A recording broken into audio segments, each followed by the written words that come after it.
Ceux qui traversent les mondes. Livre 1, La colère. Auteur Muriel Gavila. Chapitre 8, Les portails. Liam était épuisé. Le voyage lui avait paru interminable, pourtant il n'avait duré que 3 jours. 3 portails franchis avant d'accéder à la montagne des murmures, et à chaque portail, il avait bien failli s'évanouir. Il n'avait vu le premier portail qu'une fois, et il ne l'aimait pas. À 4 ans, il avait marché toute une journée à travers la communauté du Grand Chêne avec ses parents pour accompagner Elias qui partait en formation. La séparation avait été très douloureuse et il s'était enfui en pleurs alors que son frère voulait le serrer dans ses bras. Le portail de la communauté du Grand Chêne était pourtant majestueux, une cathédrale. La cathédrale Notre-Dame. Un lieu et un nom humain dont l'énergie de prière avait réussi à franchir les voiles qui séparent le monde des Scilly et celui des humains. La cathédrale était située sur une des lignes d'énergie de la Terre communes aux deux mondes. Ces lignes d'énergie relient plusieurs points du globe et forment ensemble le réseau de portails majeurs qui permettait aux Scilly de voyager sur de longues distances. Liam savait tout cela, Mistil leur avait enseigné. Au centre de l'édifice, Liam pouvait apercevoir d'autres portails liés à la cathédrale, et il suivit le capitaine lorsque celui-ci se dirigea vers l'image de l'un d'eux, un cercle de pierre. Alors que Liam se reposait pour se remettre du saut qu'il venait de faire à travers le portail, le capitaine Green lui avait donné quelques informations sur le cercle de pierre. C'est un haut lieu d'énergie créé par les Scilly il y a bien longtemps pour les humains. C'est un des rares lieux Scilly conservés par les humains, même s'ils ne se souviennent pas de son origine. Ils l'appellent Stonehenge. Par qui a-t-il été créé ? Par les guides, il y a bien longtemps. Mais il était temps de repartir. Hâte-toi, nous avons encore un portail à franchir avant une longue marche jusqu'à la montagne des murmures. Je te préviens que ce portail-ci sera plus fort car il traverse l'océan. Liam avait du mal à croire son capitaine, mais il avait bien eu les jambes coupées par ce dernier passage. Il n'arrivait plus à se relever et fut soulagé quand le capitaine Green annonça qu'ils allaient pouvoir prendre un peu de repos avant une dernière longue marche. Bienvenue Liam, bienvenue dans la communauté de la montagne des murmures et dans le pays humain appelé Islande. Liam avait pour la première fois de sa jeune vie quitté sa communauté. 3 portails le séparaient maintenant de Sophia et des siens, et ce fut sur cette idée qu'il s'endormit. Le réveil fut difficile, car il n'avait dormi que quelques heures sur un sol froid et inconfortable. L'air était glacial. Liam se recouvrit du surplus de vêtements qu'il avait apporté avant de manger un peu et de reprendre la route pressé par le capitaine Green. La nostalgie qui l'avait envahi la veille avait désormais laissé place à un émerveillement continu. Chaque paysage était nouveau, chaque senteur était nouvelle. Le jeune protecteur ne ressentait plus la fatigue, mais une curiosité intense. La journée de marche fut longue, mais pleine d'entrain. Même le capitaine Green était heureux, lui toujours si sérieux. Liam, qui se rhabillait à la hâte après avoir assouvi une envie pressante, entendit le capitaine Green s'exclamer. « Nous arrivons, Liam. Ah, je peux déjà sentir le bon breuvage de mon ami JC. »« JC ? Oui, c'est le capitaine en second de la montagne des murmures. Et notre protecteur sachant, une vraie force de la nature, tu verras. Regarde, Liam, regarde comme elle est belle. » Liam enfonça à toute vitesse son pull dans le pantalon et leva enfin les yeux vers la montagne des murmures. « Je ne savais pas que c'était un volcan. » Le volcan éclata et ses coulées de lave incandescentes étaient un spectacle grandiose. « Ce n'est pas dangereux, finit-il quand même par demander. Mais non, JC m'avait prévenu de son éruption. Selon leur guide, cela ne devrait durer qu'une petite semaine. On est chanceux, non ? Et puis le village où nous nous rendons est à bonne distance, ne t'inquiète pas. » Bientôt, ils aperçurent le village dominé par une chute d'eau impressionnante. « Tu te feras au bruit de la chute d'eau, on s'y fait tous. »« Samuel !» interpella un colosse barbu en levant les bras. Samuel Green et JC Erland se donnèrent plusieurs accolades avec une énergie telle qu'elle fit vibrer le bouclier dans le dos de Liam. « Bienvenue, bienvenue !» Puis regardant Liam, il demanda « Alors c'est toi. Tu m'as l'air bien gringalé pour un guerrier de lumière. » Le capitaine Green se racla fortement la gorge et dans une quinte de toux articula. « Potentiel, je ne suis pas sûre, mais ce gamin peut bien nous surprendre. » « On le saura vite. En attendant, j'entends que tu as besoin d'un verre pour adoucir ton gosier. Suivez-moi. » S'ensuivit une soirée des plus agréables pour Liam. Il fut d'abord présenté à Hugo, l'apprenti capitaine, qui le prit en charge immédiatement. C'était un très grand garçon, extrêmement sympathique, aux cheveux blonds et au sourire enjôleur. Un bain chaud et d'événements propres plus tard, Liam était attendu par son capitaine et JC pour saluer leur guide Henri et Santo, le capitaine de la montagne des Murmures, qui était aussi le grand capitaine de l'ordre des protecteurs. Lors du dîner, après quelques verres d'un breuvage alcoolisé dont il avait apparemment le secret, JC demanda « Tu n'aurais pas une belle Silly par chez vous à me présenter, dis-moi, mon cher ami ?» Dit le capitaine Green qui dégustait son 4e verre et dont les yeux commençaient à rouler un peu. Laisse-moi réfléchir. Attends, pas une de tes ex-fiancées, hein? Je te connais, vieux filou. Une femme belle et pleine de sagesse et une bonne cuisinière. Liam n'en croyait pas ses oreilles. Son capitaine, un séducteur. Une belle Silly, tu dis. Célibataire, cuisinière. Cela se peut. Dis-moi en plus, demanda JC. J'en connais bien une d'une beauté sans pareille et qui, contre toute attente, a refusé mes avances à plusieurs reprises. Mais je ne suis pas sûre que tu sois son type. Pourquoi ? Je ne crois pas qu'elle aime les barbus aux allures d'ours. Si elle a refusé tes avances de gringalet, c'est au contraire qu'elle doit n'aimer que les barbus aux allures d'ours comme moi. Et comment s'appelle cette belle Silly exigeante ? Claudia, elle s'appelle Claudia, dit le capitaine Green dans un soupir. Liam sursauta quand il comprit que son capitaine parlait de la grand-mère de Sophia. Il préféra se lever pour aller se dégourdir les jambes, mais le capitaine Green le retint. Pas si vite, Liam, nous avons une chose à faire qui ne peut pas attendre. Samuel Green finit d'entrer son verre, puis attrapa le verre de JC qu'il siffla entièrement aussi. Les deux amis partirent dans un grand éclat de rire, puis JC se leva et s'exclama.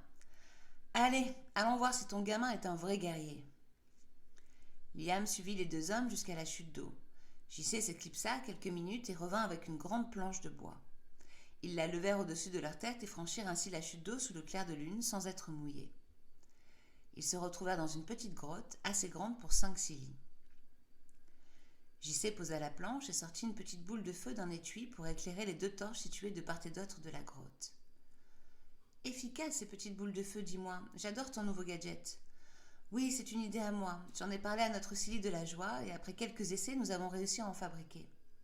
Je vais en parler à la nôtre dès que je la verrai. » JC s'assit alors sur un tapis de laine au centre de la grotte, sortit une petite flûte et en joua quelques notes. Le capitaine Green se rapprocha de Liam qui se tenait en retrait silencieux, attentif à tout ce qui allait se passer. Il lui souffla. La mélodie de la flûte ne sert qu'à faire vibrer l'air de la grotte et à mobiliser les énergies qu'elle y recèle. La flûte nous aide aussi à caler les notes et les sons que nous formulons ensuite. Tu apprendras cette technique lors de ton apprentissage. La musique, les sons et les notes prononcées par les protecteurs sont de grandes armes, sois attentif. Tout comme le capitaine Green, JC émit des sons graves et rauques, ressemblant à des voyelles articulées dans un ordre choisi, mais différent de celui entendu par Liam lors de la découverte de ses armes. C'était une marque de confiance de chanter devant des membres d'une autre communauté, car ce chant permettait d'accéder à leur cache d'armes précieuses. Le mur du fond de la grotte se fissura pour dessiner une porte qui s'entrouvit et qu'ils franchirent après y avoir été invités par JC. Avec plusieurs autres petites boules de feu, JC éclaira la salle. Contrairement à la grotte, celle-ci était immense et devait bien occuper tout le sous-sol de la colline sur laquelle glissait la rivière et la chute d'eau. Les armes peu nombreuses étaient splendides et ornées de puissants symboles. Hugo a-t-il réalisé le rituel ? Oui, et devine quoi, il a hérité de l'ours et du loup. C'est bien mon petit-fils, ça. Pas très étonnant, en effet. Et son bouclier ? Le chêne. Un beau protecteur et un beau guerrier, alors. Oui, mais pas un guerrier de lumière. JC désigna alors une épée un peu à l'écart des autres, enfoncée dans la grotte et entourée d'un cercle de 6 pierres multicolores. C'est ton moment, gamin. Liam admira le pommeau de l'épée et son arc-en-ciel au centre, il s'apprêtait à la saisir. Le grand capitaine Santo finissait une chope de bière quand une lumière aveuglante jaillit de la grotte et transforma la nuit en jour pour toutes les Silly attablées. Santo lâcha sa chope qui se brisa en 1000 morceaux et courut traverser la chute d'eau. La nausée. De toutes les douleurs qu'elle ressentait, courbatures, mal de ventre, migraines, c'était la nausée la plus insupportable. Une nausée continue qui forçait Sophia à bloquer sa respiration pour lutter contre cette horrible envie de vomir. Rien n'y faisait, ni la nourriture, ni le sommeil. La nausée la torturait depuis plus de 4 jours de marche, depuis qu'ils avaient franchi le premier portail. Vomir, elle l'avait pourtant fait à chacun des portails que la délégation des élus du Grand Chêne avait franchis. Elle n'était pas la seule à souffrir des effets des portails, mais Sophia était sans nul doute la plus malade de toutes les jeunes élues. Eliana Tim, qui la regardait avec un sourire en coin avant chaque passage, semblait y prendre plaisir. Un plaisir pervers, pensa Sophia, qui sentait la colère monter en elle et s'ajouter à toute la nourriture qui s'agglutinait dans sa gorge. Sophia bloqua encore sa respiration pour ne pas régurgiter. Pourtant, pensa-t-elle, une tornade de colère remplie d'aliments dirigés sur Eliana Tim serait assez amusante. Bien que l'idée la tentât, elle s'efforça encore et encore de déglutir pour refouler la poussée de bile et de nourriture. Elle avait promis à Maestro de rester à l'écart de Miss Tim et de ne pas la provoquer. De toute façon, elle détestait vomir. Malgré ses jambes douloureuses, les longues heures de marche en plein air étaient salutaires, car elles calmaient un peu sa nausée. Sophia attendait impatiemment que la troupe se remît en marche pour en ressortir les bienfaits. Mais il était encore tôt, et elle était la seule éveillée. Raja dormait à côté d'un sommeil paisible. Son amie avait bien vomi aussi au premier portail. Mais son corps avait tenu le choc des 2 derniers franchis, et la Silly de la colère se portait comme un charme. Sophia aurait aimé dormir un peu elle aussi, mais cette satanée nausée ne lui laissait aucun répit. Elle décida de faire quelques pas autour du camp. Selon Eliana Tim, elles avaient atteint la communauté des plaines infinies. 2 portails restaient à franchir pour arriver à l'Arche Bleue, située dans la communauté du fleuve Serpent. Sophia avait tellement hâte. Un vent doux caressa son visage et la fit un peu frissonner. La communauté portait bien son nom. Les Silly étaient installés au milieu de plaines à perte de vue, balayées par le vent et baignées par les couleurs de l'aurore. Le ciel se teintait de bleu, de jaune, de turquoise et de violet. Au loin, un troupeau de chevaux jouait avec le vent, l'herbe et la terre. Ils hennirent et galopèrent vers le camp, curieux. Ils s'arrêtèrent à plusieurs mètres, jaugeant le danger. Le plus téméraire s'enhardit, s'approcha en se cabrant plusieurs fois et en grattant la terre d'un mouvement nerveux et appuyé. Impressionnée, Sophia, sa main en visière, l'observa. Le cheval était entièrement noir, seule une oreille était blanche. Ils n'étaient plus qu'à une 50aine de mètres l'un de l'autre. Sophia, immobile, ne souhaitait ni l'effrayer, ni risquer qu'il interprétât mal un de ses mouvements. Dans la forêt de la communauté du Grand Chêne, Sophia aimait se cacher et observer les animaux en toute discrétion. Ici, l'absence d'arbres et de feuillage l'exposait. « Il te trouve intéressante !» Sophia sursauta et chercha qui avait prononcé ces paroles. « Je suis là, baisse les yeux !» Inès, la jeune Silly du courage, était allongée derrière elle. « Salut Sophia !» lui dit-elle dans un grand sourire. « Désolée si je t'ai fait peur, j'ai préféré me baisser quand j'ai vu les chevaux. » Puis elle ajouta très vite, pensant utile de préciser. « Je n'ai pas peur, mais je ne veux pas qu'eux aient peur de moi. Je n'ose pas bouger non plus. Je connais bien les chevaux, tu sais, ma mère est une Silly de la terre, et elle m'a appris à communiquer avec plusieurs animaux. Et je ne pense pas me tromper en te disant que celui-là est très curieux. Si tu t'y prends bien, il pourrait bien venir te saluer. » Sophia, qui pour la première fois ne sentait plus sa nausée, fit 2 pas en avant. « Non, non, pas si vite, il va fuir, je vais te guider. » Sophia suivit les instructions d'Inès et avança de côté plus lentement que la première fois, en prenant soin de ne pas regarder le cheval. Alors qu'elle s'asseyait sur le sol, l'animal recula pour remettre de la distance mais ne s'enfuit pas. « Bien, maintenant il faut que tu suscites encore davantage sa curiosité, dit Inès, en haussant légèrement le ton pour se faire entendre. « Comment ?» demanda Sophia. « Je ne sais pas. As-tu une pomme dans ta poche ou autre chose ?»« Non. »« Ah, alors je ne sais pas. » Sophia, toujours immobile, ne put s'empêcher de replonger ses yeux dans ceux du cheval. « Il serait agréable de te toucher, de sentir ton souffle sur mon visage, pensa-t-elle. La fourrure d'Aniel lui manquait, et souvent elle surprenait ses mains qui cherchaient à se réfugier dans la toison touffue de son chien, un rituel qu'elle aimait. Soudain, le cheval galopa dans sa direction. Sophia avait le cœur qui battait la chamade. « Ne bouge pas, surtout ne bouge pas, laisse-le s'approcher » cria presque Inès. Le cheval arrêta son galop à 5 mètres d'elle tout au plus et se cabra plusieurs fois tout en expulsant l'air avec force de ses naseaux. Sophia n'entendait plus Inès. Peut-être avait-elle fui ? « Je suis là, entendit-elle à peine en écho à ses pensées. « N'aie pas peur, laisse-le s'approcher, fais-moi confiance. » Sophia n'avait pas peur. En cas de danger, elle pourrait toujours voler. Mais elle n'en avait aucune envie. Un petit papillon passa doucement entre elle et les talons. Et c'est alors que, naturellement, ses lèvres se mirent à siffler le chant des papillons. Elle ne l'avait jamais fait auparavant. Elle n'avait jamais osé essayer. Tous ces matins passés cachés dans l'observatoire à écouter la mélodie de son grand-père lui avaient permis d'enregistrer inconsciemment chacune des notes. Les petits papillons dispersés dans la plaine se regroupaient maintenant en essaim autour de la jeune Silly. Le cheval gratta plusieurs fois le sol, puis s'avança dans sa direction. « Comment as-tu fait cela » demanda Inès. Sophia évita de répondre pour ne pas apeurer le cheval qui se trouvait maintenant à moins d'1 mètre. « Tends très doucement tes bras et tourne tes pommes vers le ciel. » Sophia obéit. L'étalon la fixa intensément et vint renifler doucement ses mains au-dessus desquelles voletaient les papillons. Puis il passa la tête entre la petite nuée de papillons pour renifler intensément tout le corps de Sophia. Elle sentit son souffle sur son visage et sa poitrine et cela emplit son cœur d'une joie profonde. « Je crois que tu peux le caresser. » Sophia passa aussitôt sa main droite sur la croupe du cheval. Instantanément, la tornade de papillons se scinda en deux et une partie de l'essaim accompagna son mouvement. De loin, on aurait pu penser que les papillons caressaient le cheval par petites vagues élégantes. Le soleil était maintenant entièrement levé, et on commençait à entendre un brouhaha venant du camp des jeunes élus. La petite oreille blanche de l'étalon bougeait désormais frénétiquement pour capter l'origine de ces sons. Il regarda alors en direction du camp, puis s'éloigna de Sophia pour rejoindre ses compagnons. Tous disparurent dans un galop bruyant. Inès se releva et se dépoussiéra sans quitter les papillons des yeux. « Alors ?»« Alors quoi ?» lui demanda Sophia. « Tu sais parler aux papillons, c'est trop cool !»« Je ne le savais pas, dit Sophia. « Tu m'apprendras ? D'accord, et je te remercie de m'avoir guidée, c'était juste ce dont j'avais besoin. Allez, retournons au camp avant qu'ils ne partent sans nous. » Sophia n'avait plus la nausée, mais son angoisse montait à mesure qu'il se rapprochait du prochain portail. Raja tentait de la rassurer en lui rappelant qu'il ne restait plus que 2 portails avant d'arriver à destination. Heureusement que la nausée avait disparu, car son ami parlait avec entrain et détail du festin imaginaire sûrement prévu à l'Arche Bleue avec toutes les autres élus de toutes les autres communautés. La veille, ces descriptions volubiles l'auraient à coup su fait vomir instantanément.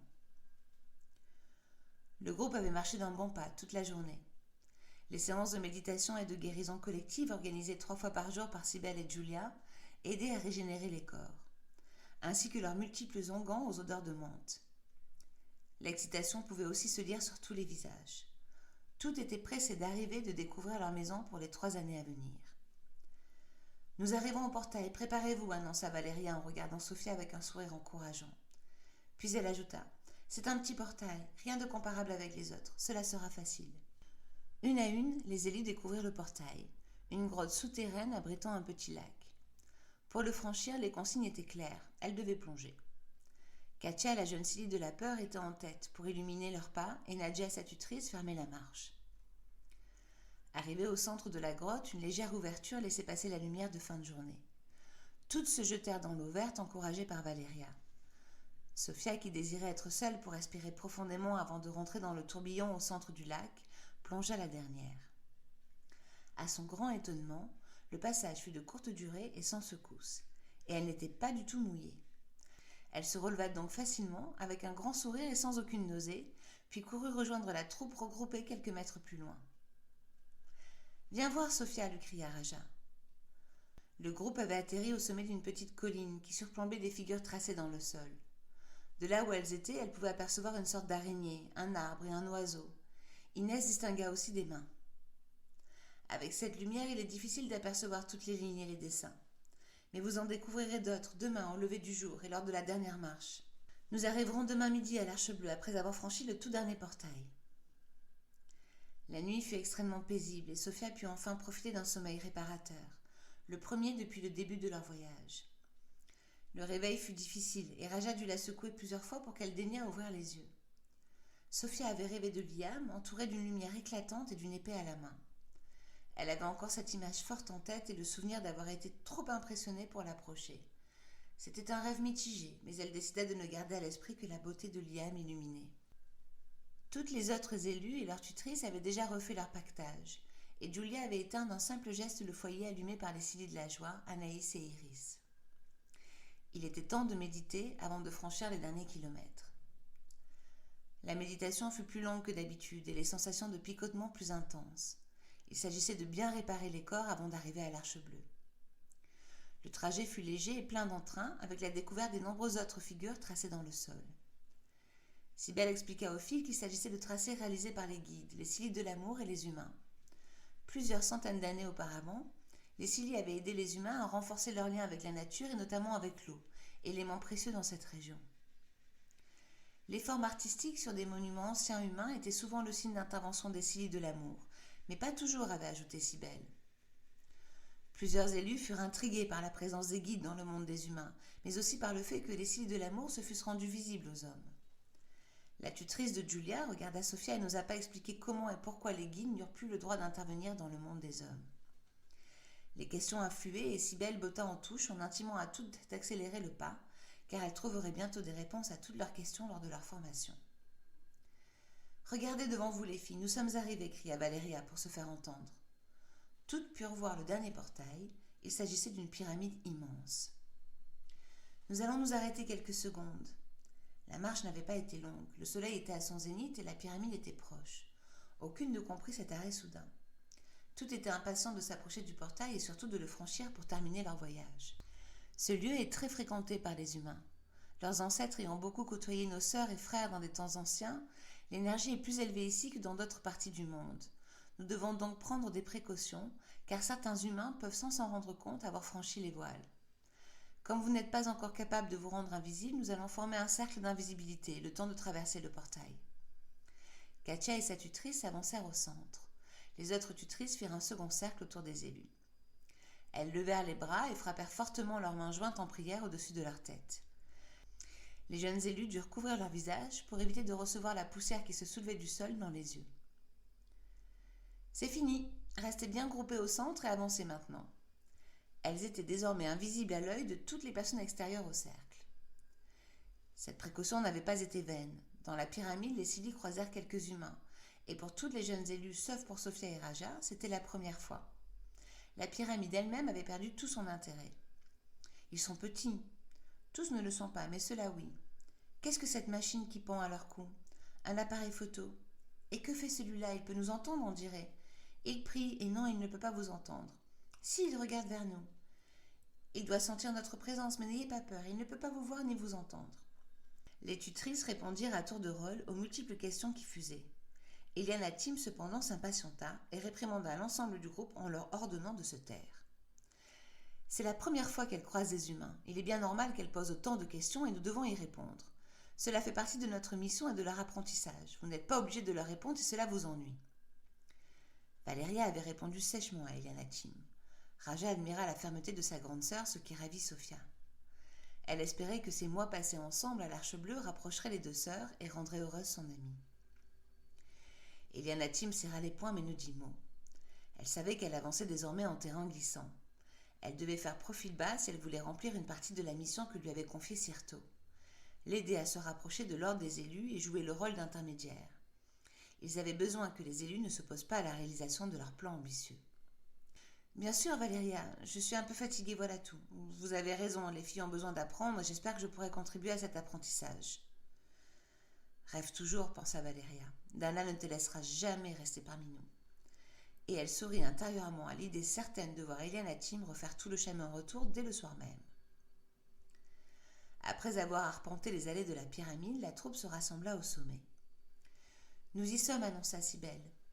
Il ne s'agit pas d'un portail important. Le portail le plus important de cette région est une pyramide plus haute, mais elle est à plus de 2 jours de marche. Ce portail a été renforcé par Dana, notre grande prêtresse, pour réduire le trajet. Nous allons donc franchir 2 portails d'une seule fois, celui-ci et celui de la pyramide du Machu Picchu. Tenez-vous la main. » Puis elle s'adressa à Sophia. « Sophia, seule une élue avec de grands pouvoirs peut franchir ce double portail sans risque, et nous allons devoir te mettre à contribution. » Sophia ne comprenait pas. Les pouvoirs des tutrices ont diminué depuis l'élection des filles, et dans le même temps, tes amies ne sont pas encore assez fortes. Nous avons pensé que ta présence nous aiderait et que tes pouvoirs compenseraient la perte des nôtres. Nous ne savons pas si cela va fonctionner et nous ne voulons pas te mettre de pression. Nous avons prévu assez de vivres pour atteindre le grand portail si besoin. Mais si tu veux bien, nous aimerions essayer. Cybèle invita Sophia à la rejoindre ainsi que les autres tutrices. Eliana Tim n'en revenait pas. Personne ne l'avait informée de ce plan grotesque. Toutefois, elle avait hâte d'arriver et désirait pour une fois que les pouvoirs de Sophia fussent assez grands pour leur éviter des jours de marche supplémentaires. Raja poussa Sophia d'un petit coup de coude. « Allez Sophia, tu peux le faire. Pense au repas de fête qui nous attend de l'autre côté. » Sophia prit la main de Cybèle et se rendit timide auprès des tutrices. « Comment fonctionnent tes pouvoirs, Sophia ?»« Je peux manipuler le vent et l'air, faire apparaître des tornades et l'éviter. »« La colère, donc. C'est parfait, dit Cybèle. D'autres pouvoirs ont-ils émergé ?» Sophia hésita, mais devant la gentillesse de Cybèle, elle répondit enfin. « Oui, je crois. Je peux me guérir. » Elle regarda Julia du coin de l'œil. « Et transmettre mes pensées. L'amour, quelle bénédiction !» Des A et des O admiratifs s'élevèrent. Elianatim voulut réprimander Sophia d'avoir gardé tout cela pour elle, mais le regard glaçant de Valéria lui coupa toute velléité.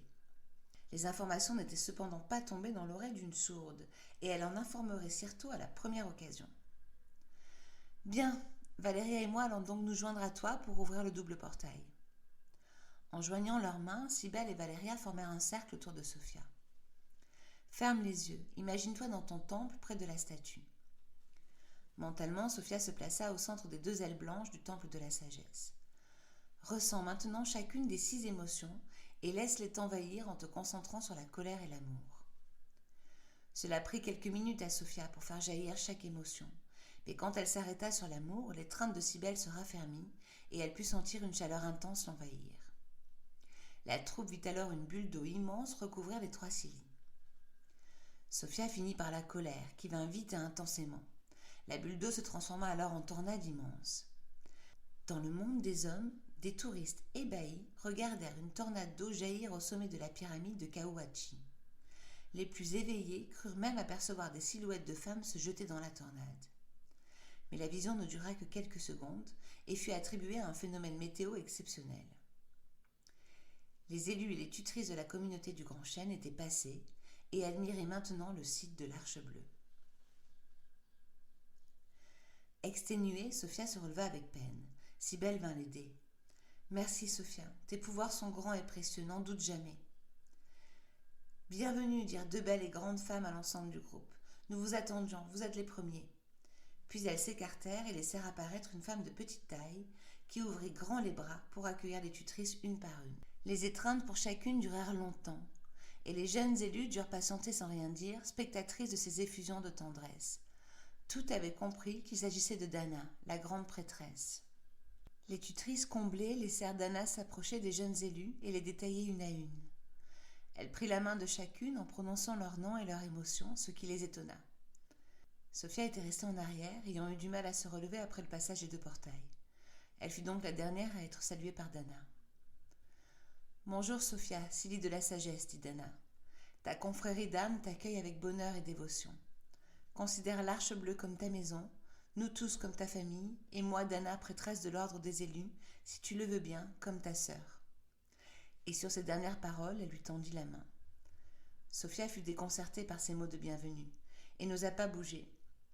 C'était la première fois dans toute sa jeune existence qu'elle bénéficiait d'un traitement privilégié.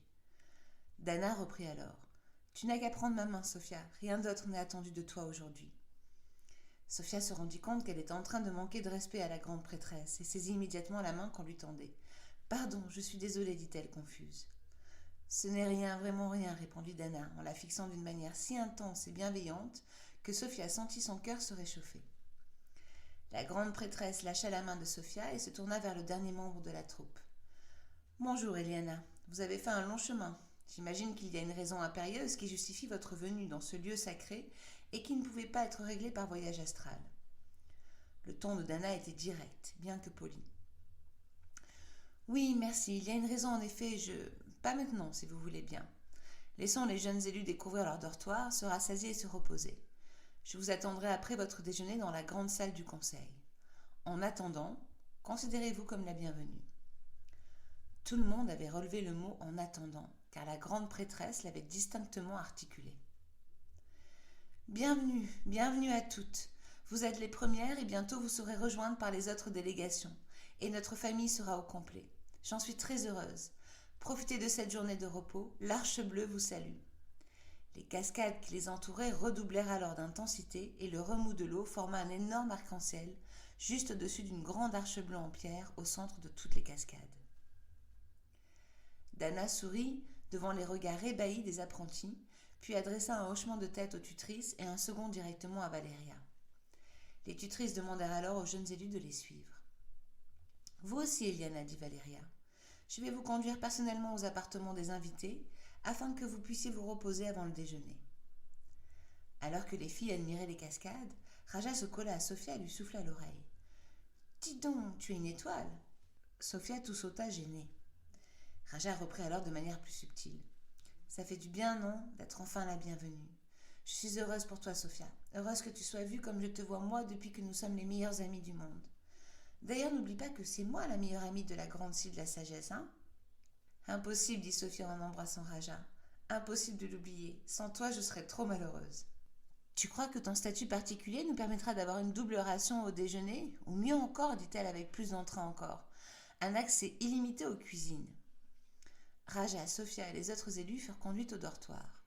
Les dortoirs étaient nommés la spirale, car il s'agissait d'une tour gigantesque creusée dans le tronc de plusieurs arbres millénaires collés les uns aux autres. Des escaliers en spirale à l'intérieur permettaient d'accéder à chaque dortoir, un par émotion.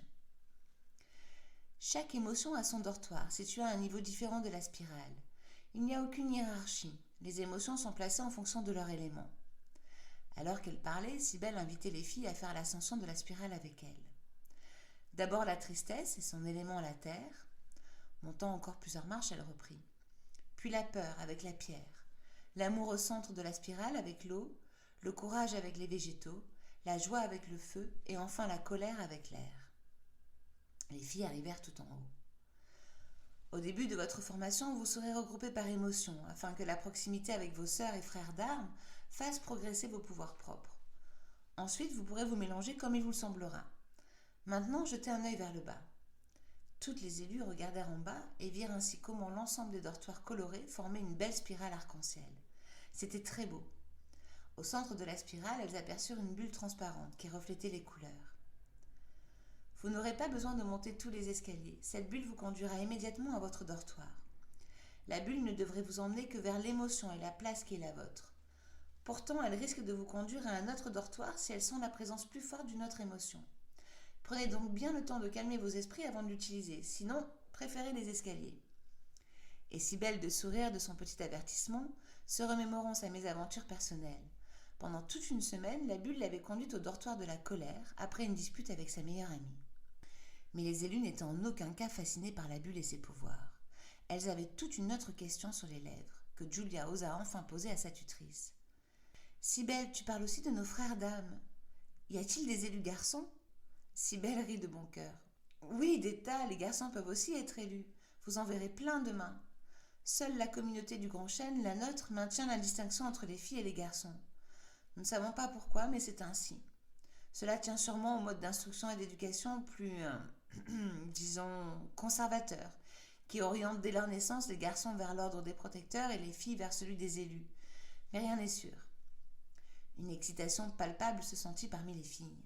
« Calmez-vous, mesdemoiselles, l'Arche Bleue n'est pas un lieu de rencontre, mais un lieu de formation. Et vous n'aurez pas de temps pour ces enfantillages. Les missions dans le monde des hommes sont périlleuses, et nous nous assurerons que vous soyez parfaitement préparés. » C'était Valéria qui était revenue parmi le groupe après avoir conduit Elianatine dans ses appartements. Valéria regardait fixement sa petite sœur. « Quelle rabat-joie celle-là !» souffla Raja à Sophia, mais toutes purent l'entendre et Valéria fronça les sourcils. « Allez, allez !» coupa court Cybèle. « Rejoignez tous vos dortoirs pour choisir votre lit et poser vos affaires. Choisissez bien. Une fois votre lit choisi, il vous appartiendra et empêchera quiconque de l'approcher. Ils ont tous été fabriqués par les Cilies de la Tristesse qui ont aussi créé l'Arche Bleue. Les lits peuvent donc former une bulle de protection. Rejoignez-nous ensuite en bas, nous déjeunerons ensemble. » Puis elle ajouta. « Vous serez seuls cette nuit, mais ne soyez pas tristes. Dès demain, vous vous sentirez vite envahis par un tas de nouveaux amis. » Raja et Sophia choisirent 2 lits, l'un à côté de l'autre, tout au fond du dortoir des Cilies de la Colère. Dès qu'elles posèrent leurs affaires dessus, elles eurent chacune une vision d'un événement triste de leur passé qui leur fit monter les larmes aux yeux. Leurs larmes grossirent et tombèrent sur le sol et sur leur lit. L'une d'elles grossit tellement qu'elle enroba tout leur lit. La bulle, une fois formée, éclata, et leur vision à toutes les deux ainsi que leur tristesse disparurent en un éclair. « C'était horrible, dit Raja qui s'essuyait les yeux. « Oui, horrible, confirma Sophia. La bulle a toutefois disparu. Tu crois que ça a marché? Parce que moi, je ne veux pas recommencer. » On n'a qu'à essayer, proposa Sophia, qui s'approcha alors du lit de Raja pour toucher son sac. Elle fut immédiatement stoppée par la bulle qui se reforma. Sophia regarda alors Raja avec un grand sourire, mais son amie avait, elle, un regard profondément triste. Que se passe-t-il ? La vision est revenue quand la bulle s'est reformée. C'était beaucoup moins intense, mais c'était là. J'imagine que cela fonctionne comme une alarme, dit Sophia, pour t'informer à distance qu'une personne essaie de toucher à tes affaires. C'est plutôt cool. Brrr, frissonna Raja. Pas trop, non ? J'espère qu'il n'y a pas de voleurs parmi les nouveaux venus. Ce n'est vraiment pas agréable. Les deux amis rejoignirent le reste des élus en bas des marches où leur tutrice les attendait. Iris prit la parole avec entrain. La salle des repas est en pleine préparation, alors nous allons pique-niquer devant les cascades. Quelle chance ! Les Scilly de la Terre ont préparé un repas pour chacune. Installez-vous. Je vous présente Camille, Scilly de la Terre. Nous l'appelons toute petite Merle, car elle a la plus belle voix de l'Arche Bleue. Elle enseigne le chant des saisons aux autres Scilly de la Terre et aide aussi les élus à trouver leur voix. Les sons sont très importants, mais vous apprendrez tout cela lors de votre formation. Les Scilly de la Terre sont nombreuses à l'Arche Bleue, et grâce à elles, ce lieu sacré ne manque de rien et regorge de ressources naturelles. La concentration des Scilly des émotions et des Scilly de la Terre est très bénéfique pour l'ensemble des terres de la communauté du fleuve Serpent. Bonjour à toutes et bienvenue chez vous. Mes sœurs et frères vont se présenter et vous remettre vos repas. Notre grande sœur Nadège est actuellement en voyage pour visiter et rencontrer toutes les nouvelles Scilly de la Terre. Contrairement aux élus, nous n'avons pas de centre de formation unique. Nous appartenons chacune à notre terre d'élection et avons fait le serment d'en prendre soin de ne pas l'abandonner. Nous sommes donc liés à une terre, une communauté. Nous avons toutefois aussi une grande sœur, Nadège, dont le devoir est aussi de garder Terra, la grande bibliothèque du monde des Scilly. L'Arche Bleue accueille cette bibliothèque depuis presque 1000 ans maintenant. D'ici peu, Terra changera de communauté et de lieu afin que les savoirs soient partagés et gardés par tous à tour de rôle. Vous aurez l'occasion de visiter Terra et de rencontrer Nadège d'ici quelques semaines. Sophia eut l'impression que Camille s'adressait particulièrement à elle quand elle mentionna cette rencontre prochaine. Mais l'impression ne dura pas. Et Sophia pensa qu'elle commençait sûrement à développer un soupçon de paranoïa ou qu'elle prenait la grosse tête. Merci Camille, dit Iris. Et merci aussi de la Terre pour ce repas. Bon appétit à toutes, mesdemoiselles. L'après-midi, les filles purent profiter de leur temps pour se reposer ou se baigner. Une visite de l'Arche Bleue ne sera organisée que quand tous seraient arrivés. Sophia et Raja ne se firent pas prier pour revêtir leur tenue de bain et plonger dans le lac. Une sieste commune sur les rivages fut aussi au programme. Sophia dormait paisiblement quand Raja la réveilla pour lui proposer de filer en douce afin de trouver les cuisines. Le déjeuner était bon, mais je suis certaine qu'on peut trouver mieux. Les deux amies se rhabillèrent et filèrent donc, comme à leur habitude, fouiner un peu. L'Arche Bleue était vraiment un lieu magnifique. Elle était constituée de plusieurs cascades, entre lesquelles cheminait un sentier de pierre et de roches parfaitement sculptées. Il donnait accès à plusieurs grottes, reliées entre elles par des souterrains, éclairés de petits puits de lumière provenant du grand lac qui alimentait les cascades. Une arche en pierre bleue et scintillante formait un pont praticable au-dessus du petit lac, dans lequel se jetaient les cascades. La spirale de dortoir et ses 6 arbres entremêlés se situaient sur la rive droite du lac, près d'un des pieds de l'arche. Sophia et Raja choisirent de chercher du côté de la rive gauche, où se situaient les bâtiments collectifs. Ils étaient eux aussi faits de pierre bleue et composés de plusieurs dômes. L'entrée était immense et représentait un croissant de lune et un disque solaire accolé. Toutes les parois en pierre bleue étaient gravées de dessins et de poèmes. Ils parlaient de la nature, de l'amour, de la vie et suscitaient des vagues de tristesse dans le cœur de Sophia. « Le temple de la tristesse », dit Sophia à voix haute alors qu'elle caressait les parois en déchiffrant les inscriptions. Répliqua Raja peu intéressé. Laisse-moi nous guider, mon nez ne me ment jamais. Raja renifla à plusieurs reprises pour repérer les odeurs de cuisine et entra sans peur par l'entrée principale. Elle se faufilait telle une souris dans les coins et recoins des grands couloirs de pierre. Les deux jeunes filles arrivèrent au centre de l'édifice. Elles y découvrirent des jardins magnifiques dans lesquels se dressaient les statues des gardiens des temples des Scilly des émotions. Au centre, Sophia aperçut les 2 ailes blanches du sien.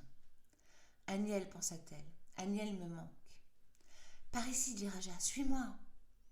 Des voix émanaient de la salle adjacente, ainsi qu'une bonne odeur de cuisine. Raja avait senti juste. C'était la salle du conseil.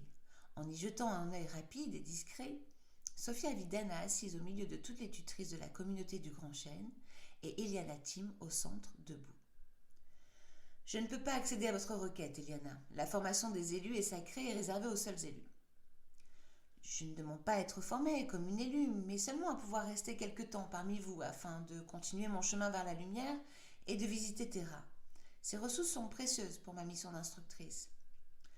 Votre mission d'instructrice exige que vous soyez auprès de vos élèves. Avez-vous pensé à cela ?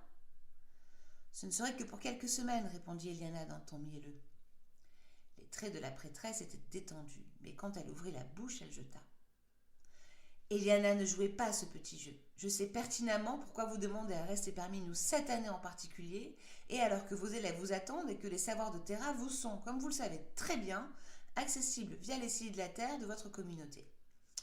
Je ne comprends pas, répliqua immédiatement Eliana Tim. De quoi me soupçonnez-vous dit-elle faussement outrée. Dana et Eliana se défiaient du regard. Malgré son aversion pour la grande prêtresse, Eliana Tim devait changer de ton si elle voulait arriver à ses fins. Je sais que ma requête est inhabituelle et peut susciter des interrogations. Toutefois, j'ai vécu parmi les guides par le passé et j'ai pu bénéficier de leurs enseignements. Toutes les Silly peuvent en faire de même, comme vous le savez. L'ordre des guides est ouvert à tous ceux qui ont assez de courage pour suivre la formation et assez de sagesse pour être ensuite confirmés par la lumière. En effet, dit Eliana Tim. Mais vous, Eliana Tim, vous n'avez pas été confirmée par la lumière. Non, mais... Et cet ordre-ci, celui des élus, n'est ouvert qu'à ceux et celles qui ont été clairement appelés par la lumière.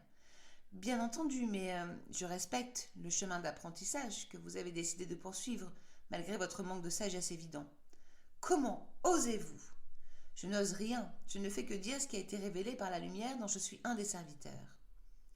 Dana était maintenant debout, bien décidée à mettre fin à ce petit manège et à renvoyer Eliana Tim immédiatement. Toutefois, elle se rassit et prononça ses dernières paroles avec lassitude et tristesse. La sagesse est un long et dur chemin. Nous en manquons tous, moi y compris. Je ne peux pas vous autoriser à rester parmi nous, Eliana Tim, et ma décision est irrévocable. Vous avez fait un long chemin pour venir jusqu'à nous. Vous pourrez donc rester 2 journées afin de vous reposer. 2 jours parmi nous, c'est déjà trop, pensait Valéria. Je demanderai aux Silly de la Terre de vous accueillir chez elle, et vous aurez donc l'occasion de visiter Terra. Mais en aucun cas, je ne les autoriserai à vous garder davantage, car ceci est l'Arche Bleue, le temple de la tristesse et la maison des élus, notre maison. Eliana resta silencieuse. Elle n'avait pu gagner que 2 jours, mais ces 2 jours seraient peut-être suffisants pour la seconde raison qui avait motivé sa venue et justifié l'humiliation qu'elle venait de vivre. Dana ne soupçonnait rien. En demandant à Valéria de conduire Eliana Tim dans le bâtiment des Silly de la Terre, à 2 pas de Terra, elle avait fait entrer le loup dans la bergerie. Sophia et Raja n'avaient rien perdu de la conversation et se dépêchèrent de filer avant d'être découvertes. À l'écart et de nouveau sur la rive, elles purent partager leur étonnement d'avoir appris qu'Eliana Tim avait suivi la formation de guide sans avoir pu être confirmée par la lumière, et leur soulagement d'être débarrassées sous peu de leur instructrice. Un second repas leur fut servi par les Silly de la Terre et elles furent invitées à rejoindre leur dortoir pour profiter d'une nuit entière de sommeil avant l'arrivée le lendemain des autres délégations. Sophia, calée au fond de son lit, se récita seule les paroles habituellement prononcées par sa grand-mère et s'endormit avec la vision de Claudia, plus jeune, franchissant plusieurs portails qu'elle ne connaissait pas encore. Raja fut obligé de crier pour réveiller Sophia. En plus de la garder en sécurité, la bulle de tristesse de son lit atténuait tous les bruits alentour. Dès que Sophia fut bien réveillée, la bulle disparut et Raja arrêta de crier. « Efficace cette bulle, hein ? J'ai dormi comme un loir, je commence à l'aimer finalement. »« Hein ? Quoi ? Je parle de la bulle qui bloque les bruits extérieurs et... » Elle s'arrêta en pleine explication et conclut. « Mais on s'en moque, viens vite voir. » Raja tira Sophia jusqu'aux fenêtres pour lui faire admirer le spectacle. Plusieurs délégations venaient d'arriver. Sophia se frotta les yeux plusieurs fois pour accommoder ses pupilles à la lumière du jour. Il lui renvoyait des images qu'on ne voyait habituellement que dans les rêves. « Regarde là, tu as vu les plumes autour de cet homme ? Et oh, jette un œil ici, il y a un tigre, les animaux traversent aussi les portails, c'est génial !» Les 2 jeunes Silly ne se lassaient pas du spectacle qui avait lieu en contrebas sur les rives du petit lac. Un spectacle rempli de couleurs et de costumes. Les Silly de la communauté de la mer des rêves étaient habillés d'une tunique d'un bleu éclatant, attachée par une ceinture représentant plusieurs petits poissons dorés et argentés. Sophia repéra immédiatement les Silly du Montserin, car elles arboraient les mêmes pantalons bouffants que celui que Claudia avait offert à Sophia, déclinés en plusieurs couleurs. Et leurs cheveux étaient retenus par des rubans.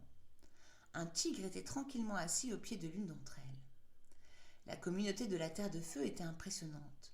Tous de peau noire ou marron, ils étaient vêtus d'une tunique rouge et légère, mais leur cou et leur tête arboraient des colliers et des coiffures immenses et bariolées de petites pierres colorées. En se penchant, Sophia aperçut sur la gauche le groupe de la communauté des Plaines Infinies, composé des élus et de leurs tuteurs, tous habillés de longues tuniques beige à franges avec un arc-en-ciel sur la poitrine. Les Silly de la délégation de la communauté du fleuve Serpent étaient vêtus d'une jupe de fines franges vertes. Un bandeau vert recouvrait la poitrine des filles et le torse des garçons était nu. Leurs visages étaient peints de différents motifs et couleurs. Selon Cybèle, elles se sont toutes réunies au dernier portail et se sont attendues pour le franchir ensemble, afin que les pouvoirs affaiblis des tutrices puissent se renforcer. On aurait fait pareil si on n'avait pas eu une scie de la sagesse comme toi parmi nous. Valéria entra alors dans leur chambre. « Bonjour, habillez-vous, nous allons rejoindre toutes les délégations. » Sophia et Raja ouvrirent le paquet qu'elle leur tendit. Il contenait une simple tunique blanche à capuche. « On va être bien terne à côté des autres, dit Raja un peu déçu. Mais lorsque Raja toucha sa tunique, elle se colora immédiatement de rouge. « Sympa, dit-elle, c'est déjà bien mieux. » Sophia passa la sienne et la tunique devint multicolore. « Waouh, avec ça, impossible de te rater, dit Raja à Sophia. » La grande sœur de Raja, émue, tenta de cacher son trouble et ajouta. « Maintenant, Raja touche Sophia. » La tunique de Raja devint à moitié multicolore et celle de Sophia à moitié rouge. Cette tunique est faite d'un assemblage très précieux. Elle fonctionne comme les pierres de soleil et se part de la couleur ou de l'onde de la personne qui la porte. Elle réagit aussi aux interactions avec de nouvelles personnes, émettant de nouvelles ondes. Maintenant, si vous vous trouvez assez belle, suivez-moi. Enfin, encore une chose, ajouta-t-elle sur le pas de la porte. Ces tuniques sont à vous désormais. Raja, la tienne était la mienne. Je te la lègue, petite sœur. Le visage de Valéria était triste. Raja interpréta mal la tristesse de sa sœur et, après l'avoir fixée intensément, lui tourna le dos sans la remercier. Sophia aperçut des larmes dans les yeux de Valéria. « Tout va bien, Valéria ?»« Oui, Sophia, merci, » dit la tutrice qui se ressaisit immédiatement. « Ta tunique t'est offerte par Dana, notre grande prêtresse. Elle est heureuse de t'offrir ce cadeau si tu l'acceptes. Tu pourras la remercier plus tard. Ne t'inquiète pas de cela maintenant. » Toutes les élues de la communauté du Grand Chêne descendirent saluer les autres délégations. Leur arrivée fut remarquée, car avec leurs tuniques colorées, elles formaient l'arc-en-ciel sacré. Sophia au centre attirait bien entendu tous les regards. La jeune élue, la tête baissée et les yeux fermés, avait peur toutefois de retrouver le regard. Ce regard qu'elle connaissait trop bien, et qu'il avait suivi toute son enfance. Cette présentation était un supplice pour elle. Elle se raccrochait aux vagues de couleurs qu'elle entrevoyait à travers ses paupières fermées. Elle sentit alors une main lui soulever le front. La voix douce de Cybèle l'invitait à ouvrir les yeux. Toutes les Silly des émotions, jeunes élus et tutrices, s'étaient mises en cercle autour d'elle et lui souriaient. Par petits groupes, et dès que Sophia eut ouvert les yeux, elles vinrent la saluer avec enthousiasme, respect ou timidité. Dana, satisfaite, murmura. « D'ici quelques mois, je ferai en sorte que plus jamais tu ne baisses les yeux devant quiconque. » Au loin, bien cachée derrière les arbres de la forêt qui bordaient la rive du petit lac, une autre personne murmurait. « Fou que vous êtes, dit Elianatim. Elle nous détruira tous. » L'instructrice s'était arrêtée quelques instants pour observer la jeune Sophia avant de se faufiler vers Terra pour commencer son exploration. Elle n'avait que 2 jours pour trouver la pierre que lui avait demandé Cyrto. Les dortoirs découverts, plusieurs jeunes élus s'aventurèrent à utiliser la bulle ascenseur et un bon nombre d'entre elles, quelles que fussent leurs couleurs, atterrirent au dortoir de la joie. Cela les fit beaucoup rire et les allées et venues durèrent plusieurs heures. Bien entendu, le choix du lit et son bouclier de tristesse calmèrent pour un temps leur excitation. Le dîner fut servi tôt et fut un véritable éblouissement. Tous les élus étaient regroupés par émotion et par couleur. Valéria se dirigea sur la scène et fit face à la salle immense. En un simple mouvement de main, elle mit en lévitation tous les élus assis qui ne purent plus accéder à leur assiette. « Bien, je crois que j'ai votre attention maintenant. Chers élus, vos tuteurs et tutrices vous servent ce soir pour vous honorer et affirmer que notre rôle est désormais de vous appuyer et de faire votre apprentissage. Vous êtes les nouveaux élus. Vos pouvoirs vont grandir à mesure que les nôtres vont s'affaiblir. Mais en cette première soirée ensemble et avant que nos pouvoirs ne nous abandonnent, laissez-nous vous montrer de quoi nous sommes encore capables. Bon appétit, finit-elle. Instantanément, tous les élus furent ramenés sur les bancs. Plusieurs tutrices et tuteurs furent invités à faire des démonstrations pour donner aux élus un aperçu de leur futur pouvoir, de leur puissance, mais aussi pour leur faire comprendre les responsabilités que cela impliquait. Valéria fit signe aux tuteurs et tutrices de la tristesse qui se levèrent et formèrent une bulle de protection autour des élus. Puis avec les 6 autres tutrices et tuteurs de la colère, Valéria survola l'ensemble de la pièce tout en lançant une nuée d'éclairs et de foudre sur les élus. Une tempête immense rugissait, assourdissante malgré les effets atténuants de la bulle de protection.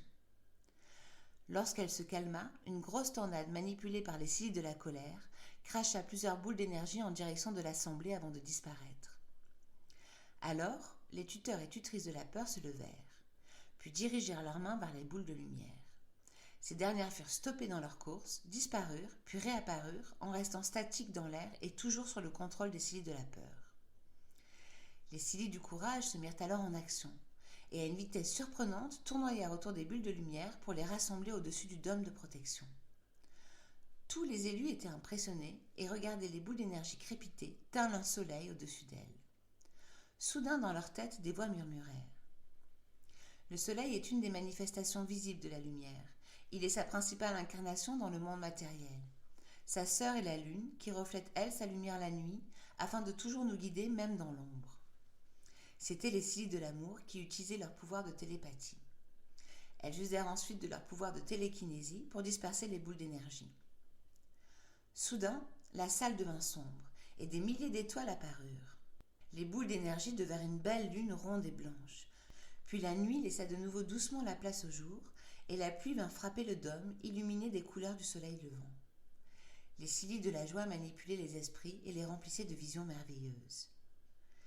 Les cils de la peur firent disparaître le dôme de protection et tous les élus désormais à découvert cherchèrent à se protéger de la pluie. Mais celle-ci tombait sans les mouiller et les gouttes d'eau reflétaient les couleurs de l'arc-en-ciel sacré. C'en était fini de la petite démonstration. Dana se leva et remercia les tuteurs et tutrices et les invita à se restaurer.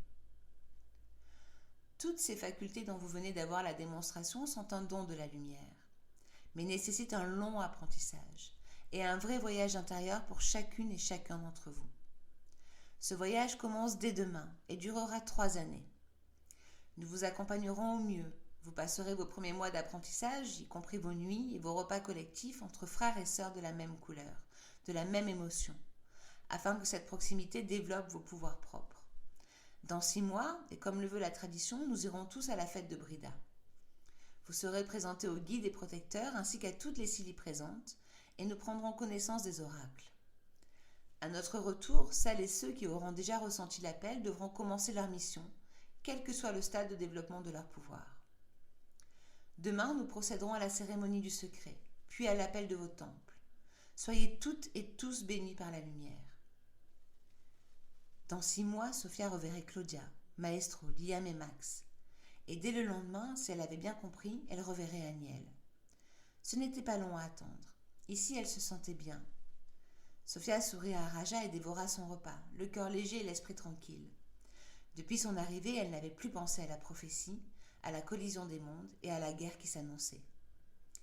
Dès le lendemain, le livre unique dans la tornade de son temple la renverrait à ses angoisses. Mais tout cela n'arriverait que le lendemain. Fin du chapitre 8.